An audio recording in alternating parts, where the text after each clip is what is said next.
नाम जप की गणना नए पथ में जुड़ती है, इसे नई साधना मानेंगे या पूर्व की ही? कैसे बताएं, बतावे तो पूरा इतिहास है बचपन से लेके अभी तक का। वो क्या कुछ शब्दों में बता देते हैं कि जैसे हम घर से निकले तो हमारी खोज हुई। 2-3 दिन में सबसे पहले बड़े भाई आए तो उनको कठोर जवाब देकर वापस कर दिया। फिर पिता आए। पिताजी बहुत कड़क स्वभाव के थे, कठोर स्वभाव उनका था। शासन बिल्कुल सत्य, धर्मात्मा, नंगे पैर हल जोतने वाले किसान, कभी जूता नहीं पहना, कभी सिले कपड़े नहीं पहने।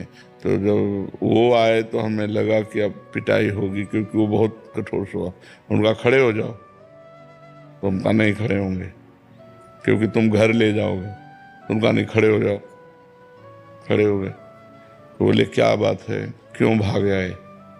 तो हम भगवान का भजन करके भगवान को प्राप्त करना चाहते हैं। उनका ऐसे भगवान की प्राप्ति होती है, मारे मारे घूमने से भगवान की प्राप्ति होती है। भगवान की प्राप्ति तो साधना से होती है, और वो गृहस्थी में भी हो सकती है। हम लोग भजन नहीं कर रहे क्या? तो हम कहा हमें ऐसा भजन नहीं करना, हमें विरक्त होकर भजन करना है। तो उनका सच्ची बात, तो हम रो पड़े। एक तो भय उनका, और दूसरा कि हमें घर न ले जाएं, हमें भगवान की प्राप्ति करनी है। पूर्व जन्म का कुछ ऐसा था कि जो हमें भगवान की प्राप्ति करने का चस्का लगा। कोई हम दुख या किसी समस्या से थोड़ी निकले। 13 वर्ष के बालक को क्या दुख, 9th क्लास में पढ़ रहे थे। तो पिताजी ने ऐसे गले लगाया, राम राम राम। वो स्वयं भक्त थे, ऐसे गले लगाया, 3 बार कहा राम राम राम, और कहा बेटा ऊसर में बैठोगे तो फूल बरसेंगे, जाओ हमारा आशीर्वाद है। लेकिन जिंदगी में अगर हमने ये सुना कि किसी माई बहन की तरफ तुम्हारी गंदी दृष्टि हुई, नहीं, गृहस्थी में चलो और भजन करो। और अगर बाबा जी बनो तो जीवन में कभी ये शिकायत हमें न मिले। तो हमका वादा करते हैं कभी शिकायत नहीं मिलेगी। तो उनका चलो हमारे साथ। और उन्होंने पहले सदगुरुदेव भगवान जिन्होंने हमें वर्ण किया अपने शिष्य के रूप में, उनके पास ले गए। और सैमसी में रहते थे, एक पर्णकुटी बना कर रहते थे। मंदिर बना, आज भी मंदिर बना हुआ सैमसी में। गुरुजी से कहा, उनका देखा, बोले कैसे आना हुआ? बोले स्वामी जी ये लड़का कह रहा हम बाबा जी बनेंगे। उनका कोई बात नहीं, एक छोड़ दो, 1 हफ्ते में भाग के घर आ जाएगा या तो बाबा जी बन जाएगा। 1 हफ्ते भोजन न देना और आश्रम के सब काम करवाना और कठोर नियम, और दूसरे को पेड़ा बर्फी बांट रहे हैं, हम देख रहे हैं तो हमें न देना। लेकिन हमारे मन में आया कि हमको भगवान की प्राप्ति करनी, हमको गुरुजी दें या न दें। 1 हफ्ता बाद उन्होंने कहा जाओ गंगा स्नान करके आओ, आज तुम्हें मंत्र देंगे। फिर उन्होंने हमको शिव मंत्र दिया।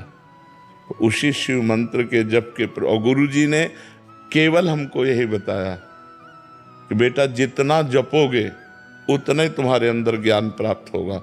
बस हमारे को गुरुजी की वो बात बैठ गई कि मेरा काम है हर समय इसी मंत्र का जप करना।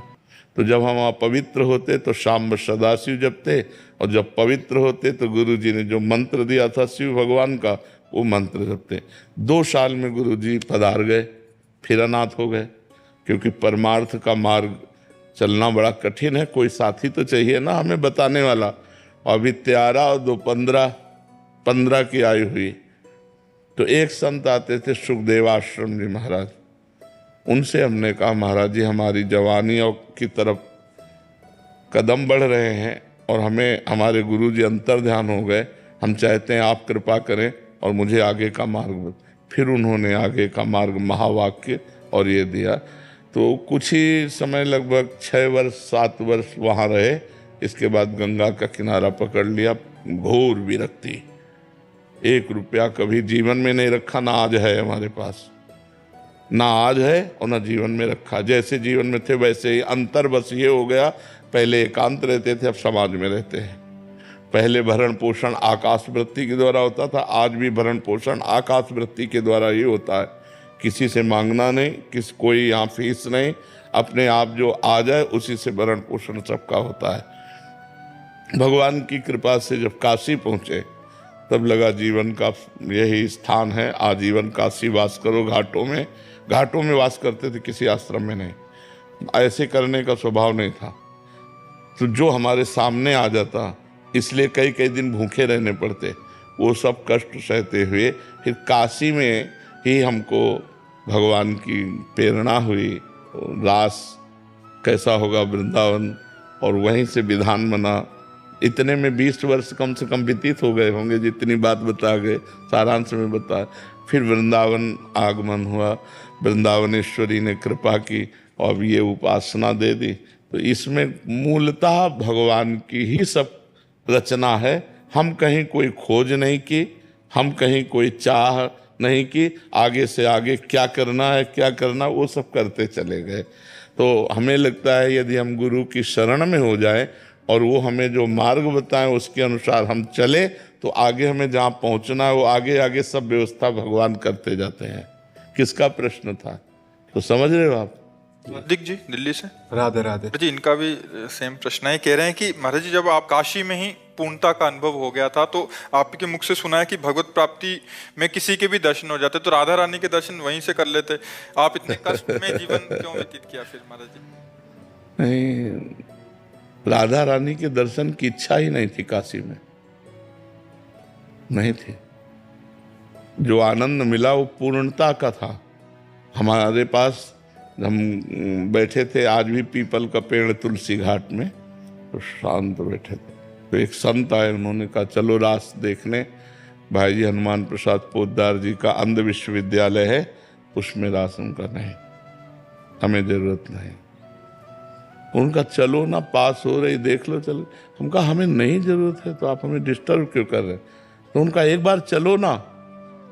तो ऐसा लगा कि ये संत हट कर रहे हैं, तो चल देना चाहिए अंदर से भगवान। ऐसे ही मतलब कोई हमारी रति नहीं, कोई श्रद्धा नहीं, क्योंकि सन्यास मार्ग के पति जी गए तो दिन में चैतन्य लीला और रात्रि में रास लीला। 1-2 दिन देखा तो बस ऐसा लगने लगा कि हमारी मांग यही है। 1 महीना देखा तो लगा अब हम जी नहीं पाएंगे। तब हुआ कि चलो वृंदावन, रास देखने के लोभ से कि वृंदावन में रास होता रहता है, अब हम रास के बिना जी नहीं सकते, तो हमको ऐसे वृंदावन लाए। हमें ये नहीं था कि मुझे राधा रानी के दर्शन करने हैं या मुझे राधा रानी की उपासना करनी है, ऐसा बिल्कुल नहीं था। हमारा तो बस भगवान शिव में अनन्यता थी, और वही। आपको शिव जी के दर्शन तो वहीं पे हो गए थे, जी। तो जैसे आपने सत्संग में बताया था, तो आपने बताया था कि जब एक बार दर्शन किसी भगवान के हो जाए तो हम चाहेंगे तो किसी भी रूप का चाह सकते हैं। हाँ। तो जब आप, तो हम चाह कैसे, चाह तो वृंदावन ने प्रकट की, वही तो आपको बताना चाहते हैं। प्रियाजू के मिलन की चाह तो वृंदावन ने प्रकट की, प्रियाजू के लालजू की लीला की चाह तो वृंदावन ने प्रकट की। ये मेरी चाह नहीं थी, ये तो वृंदावन की चाह थी। वृंदावन की चाह विश्वनाथ जी ने प्रकट की, चलो वृंदावन। वृंदावन आए, अब वृंदावन का जब रंग चढ़ा तब ये बात आई। उसमें ऐसा नहीं होता। अच्छा है महाराज जी आ गए आप, नहीं तो हम सब तो भगवान का।